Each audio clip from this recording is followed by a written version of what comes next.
Welcome to Scripture and Prophecy. Thanks for joining me this morning. If you're new and you're wondering about this podcast, it's really a podcast dedicated to Bible study. And of course, we look at everything through the lens of Bible prophecy and acknowledge that we're living in a very interesting and prophetic time in human history. The website is www.scriptureandprophecy.com. That's where you'll go to find the archives, links to the books.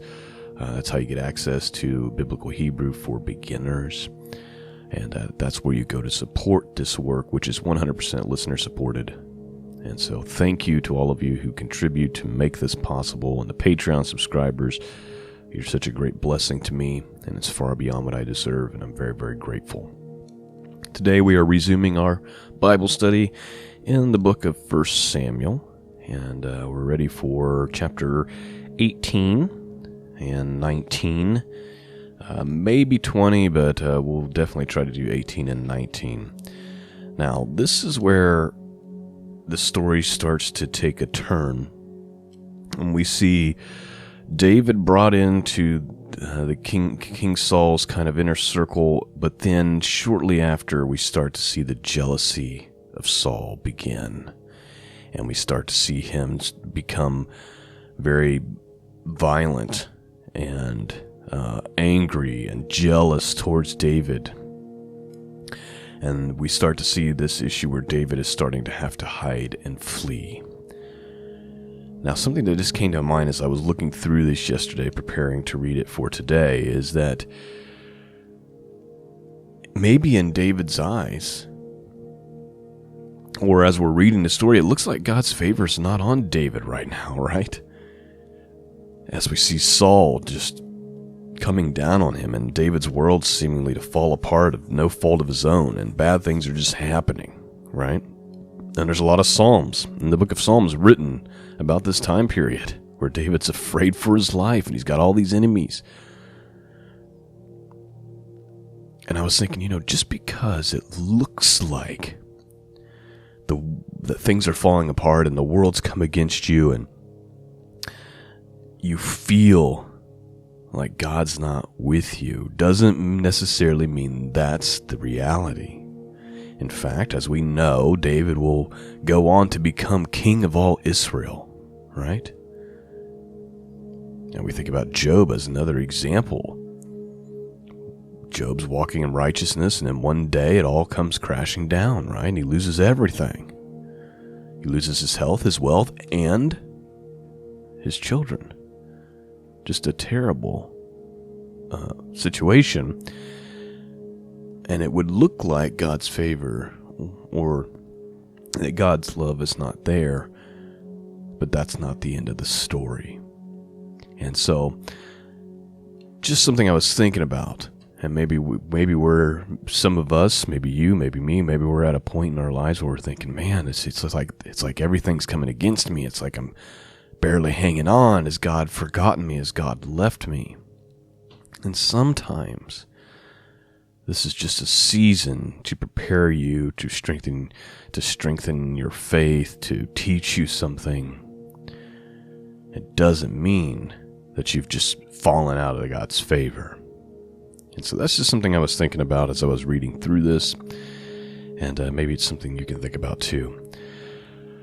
All right, let's dig in. The first thing only other thing I want to notice to prepare the story is David goes from being welcomed into Saul's kingdom.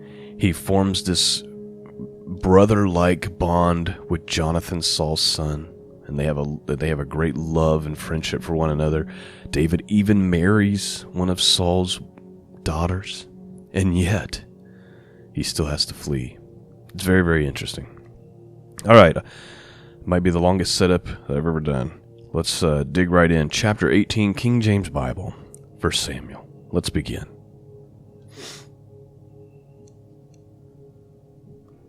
And it came to pass, when he had made an end of speaking unto Saul, that the soul of Jonathan was knit with the soul of David, and Jonathan loved him as his own soul. And Saul took him that day, and would not let him go no more home to his father's house. Then Jonathan and David made a covenant, because he loved him as his own soul. And Jonathan stripped himself of his robe that was upon him and gave it to David, and his garment, even his sword and his bow and his girdle.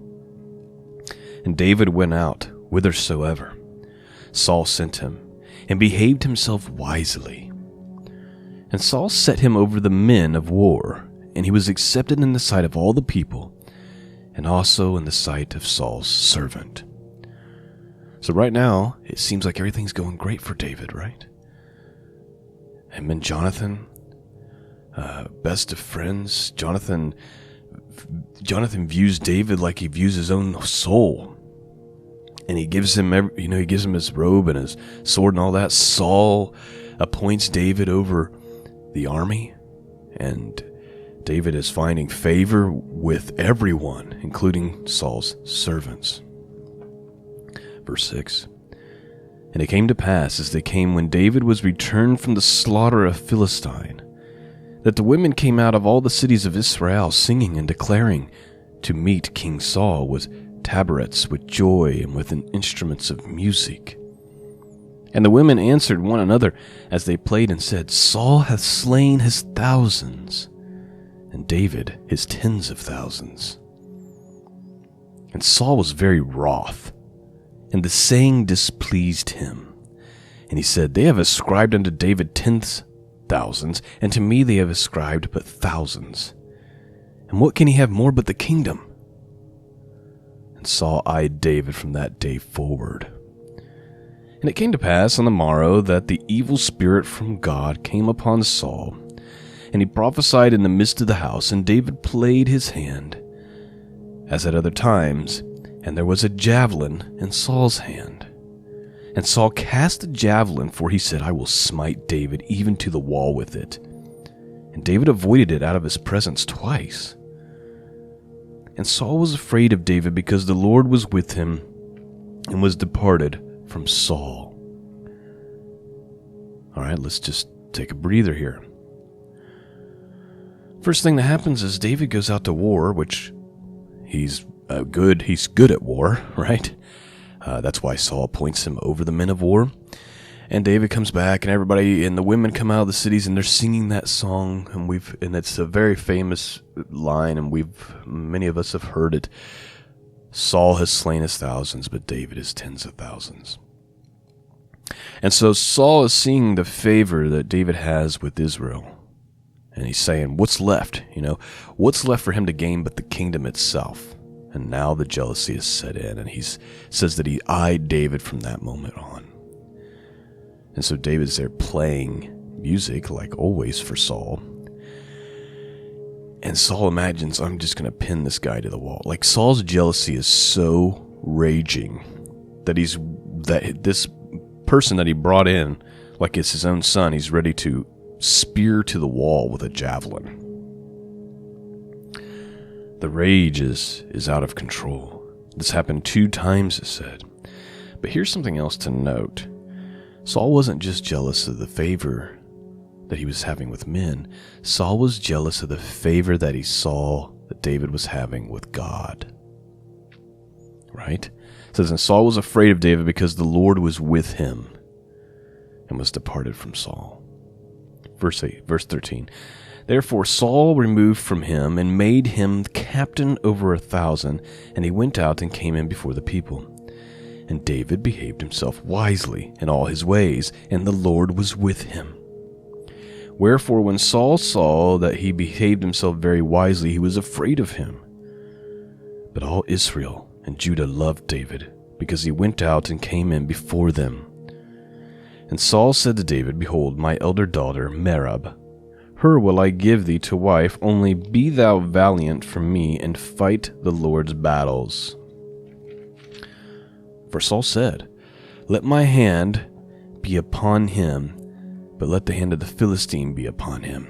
Let not my hand be upon him, but the Philistines be upon him. So Saul's thinking that he's going to set David up to be killed in war. Okay? Verse 18. And David said unto Saul, Who am I? And what is my life? or my father's family in Israel, that I should be the son-in-law to the king. And see, here we have David being humble before the king, being respectful, acting wisely, even though the king's tried to spear him to death twice. David still remains upright. But it came to pass in that time, when Merab, Saul's daughter, should have been given to David, that she was given unto Adriel, the Melahothite, to wife. And Michal, Saul's daughter, loved David. And they told Saul and the king, and it pleased the king. And Saul said, I will give him her, that she may be a snare to him, and that the hand of the Philistines may be against him. Wherefore Saul said to David, Thou shalt this day be my son-in-law, in the one in the twain. So he marries off his other daughter that he promised to David, right? And now he's got Michal, this other daughter. He hears word that she actually loves David. So he's like, you know what? I am going to give my daughter to David, but it's for the purpose of being a snare to him, a distraction to him, and then maybe he'll be slain by the Philistines as a result. Verse 22. And Saul commanded his servants, saying, Commune with David secretly, and say, Behold, the king hath delight in thee, and all his servants love thee. Now therefore be the king's son-in-law. And Saul's servants spake those words in the ears of David, and David said, Seemeth it to you a light thing to be a king's son-in-law, seeing that I am a poor man and lightly esteemed? And the servants of Saul told him, saying, On this manner spake David. And Saul said, Thus shall ye say to David, The king desireth not only dowry, but 100 foreskins of the Philistines, to be avenged of the king's enemies. But Saul thought to make David fall by the hand of the Philistines.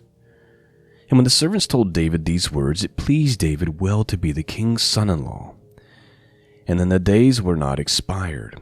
Wherefore David arose and went, and he and his men slew of the Philistines 200 men. And David brought their foreskins, and they gave them in full tale to the king, that he might be the king's son-in-law. And Saul gave him Michal, his daughter, to wife. So here we have the next setup attempt. Saul says, You want to marry my daughter? First, I need 100 foreskins of the Philistines. Thinking David will surely be killed in this process. And what does David do? Him and his men go out and they kill 200 instead of 100. So they bring Saul double, because the favor of God is upon him. Verse 28. And Saul saw and knew that the Lord was with David, and that Michal, Saul's daughter, loved him. And Saul was yet the more afraid of David. I keep saying Michal, but it's really Michal. And in fact, I'm going to look at the Hebrew word real quick, just so I can tell you exactly what her name was. Yeah, it's Michal. Michal is her name. Mem Yod Kaf Lamed. Michal. So that's the real name. You'll hear people say Michal, like I've been saying for this whole passage. And for those of you who get really irritated by that, I apologize. But yeah, so it's Michal. Verse 29. And Saul was yet the more afraid of David. And Saul became David's enemy continually. Then the princes of the Philistines went forth, and it came to pass, after they went forth, that David behaved himself more wisely than all the servants of Saul, so that his name was much set by. Okay, so that's chapter 18. We're getting ready to read chapter 19. I also want to notice something important for us to acknowledge and to maybe internalize and apply to our lives is that 3 or 4 times here in these 30 verses of chapter 18, it talks about how David behaved himself wisely. Choose wisdom over pride, right? Instead of being like, oh, how dare he do this, or oh, why'd he throw that javelin at me, or oh, why'd he lie about giving me his oldest daughter? No. He continued to be humble before Saul. He continued to act wisely, and as a result of him walking rightly and using wisdom, God continues to show him favor, even though it may not look like he's under favor. He is, because God has given him favor with all the people around him. Which, of course, as a negative result, is just setting Saul off all the more, right? He's becoming more and more jealous, and it says that he became David's enemy continually. So now we're going to read chapter 19, which is Saul's third attempt to kill David. Okay? And just so you know, this is going to be the theme for the next few weeks as we read through 1 Samuel, is this constant attempt of Saul to eliminate David because of his jealousy and of his fear of David. All right, continuing on, chapter 19. And Saul spake to Jonathan his son, and to all the servants that they should kill David. But Jonathan, Saul's son, delighted much in David, and Jonathan told David, saying, Saul, my father seeketh to kill thee. Now therefore, I pray thee, take heed to thyself until the morning, and abide in a secret place, and hide thyself. And I will go out and stand beside my father in the field where thou art, and I will commune with my father of thee, and what I see I will tell thee. And Jonathan spake good of David unto Saul his father, and said unto him, Let not the king sin against his servant, against David, because he hath not sinned against thee, and because his works have been to thee word very good.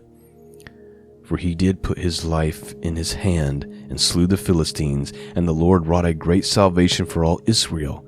Thou sawest it, and didst rejoice. Wherefore then, wilt thou sin against innocent blood, to slay David without a cause? And Saul hearkened unto the voice of Jonathan. And Saul sware, As the Lord liveth, he shall not be slain. And Jonathan called David, and Jonathan showed him all the things, and Jonathan brought David to Saul, and he was in his presence, as in times past. And there was a war again, and David went out and fought with the Philistines, and slew them with a great slaughter, and they fled from him. And the evil spirit from the Lord was upon Saul. And as he sat in his house with his javelin in his hand, and David played with his hand, and Saul sought to smite David even to the wall with a javelin, but he slipped away out of Saul's presence, and he smote the javelin into the wall, and David fled and escaped that night. Saul also sent messengers into David's house to watch him, and to slay him in the morning. And Michal, David's wife, told him, saying, If thou save not thy life tonight, tomorrow thou wilt surely be slain. So Michal let David down through a window, and he went and fled and escaped. And Michal took an image and laid it in the bed, and put a pillow over goat's hair for his bolster, and covered it with a cloth. And when Saul sent messengers to take David, he said, He is sick.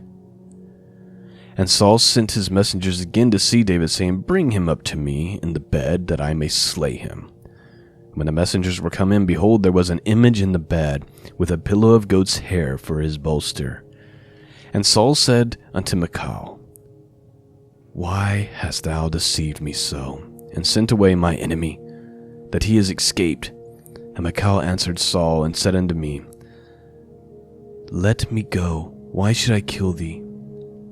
So David fled and escaped, and came to Samuel in Ramah, and told him all that Saul had done to him. And he and Samuel went and dwelt in Naioth. And it was told Saul, saying, Behold, David is in Naioth in Ramah. And Saul sent messengers to take David, and when they saw the company of the prophets prophesying, and Samuel standing as appointed over them, the Spirit of God was upon the messengers of Saul, and they also prophesied. And when it was told Saul, he sent other messengers, and they prophesied likewise. And Saul sent messengers again the third time, and they prophesied also. Then went he also to Ramah, and came to a great well that is in Secu. And he asked and said, Where are Samuel and David? And one said, Behold, they are in Naioth in Ramah. And he went thither to Naioth in Ramah, and the Spirit of God was upon him also, and he went on and prophesied until he came to Naioth in Ramah. And he stripped off his clothes also, and prophesied before Samuel in like manner, and lay down naked all that day. and all that night. Wherefore they say, is Saul also among the prophets?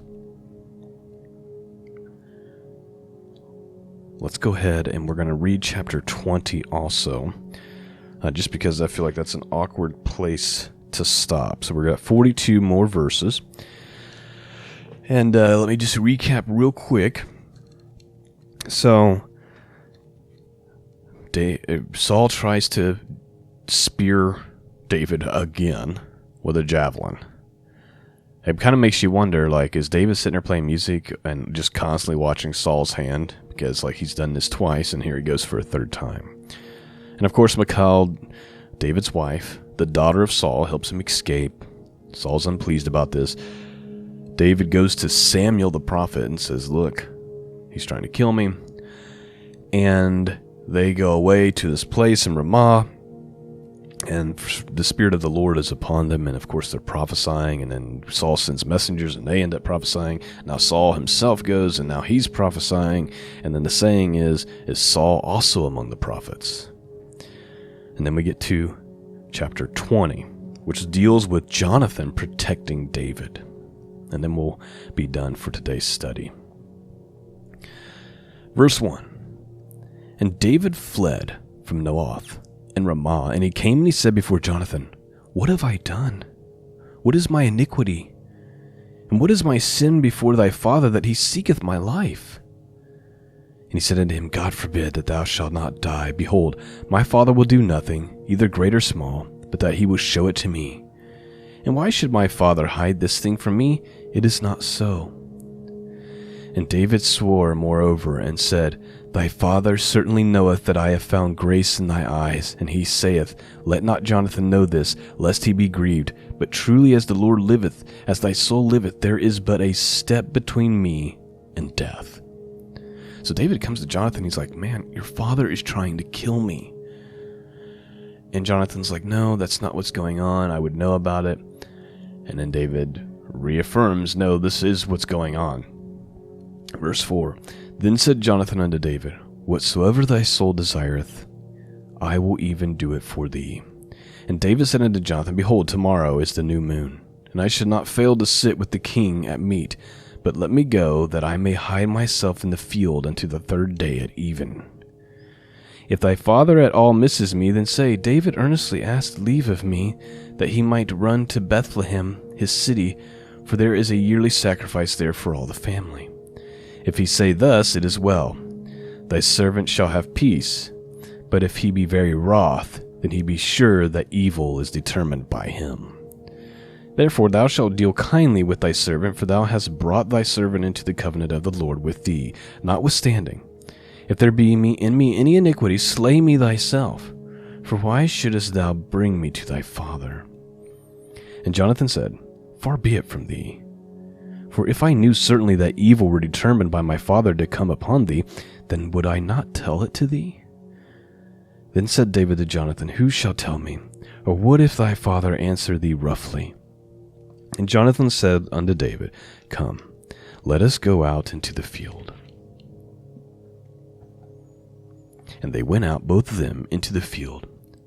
And Jonathan said unto David, O Lord God of Israel, when I have sounded my father about tomorrow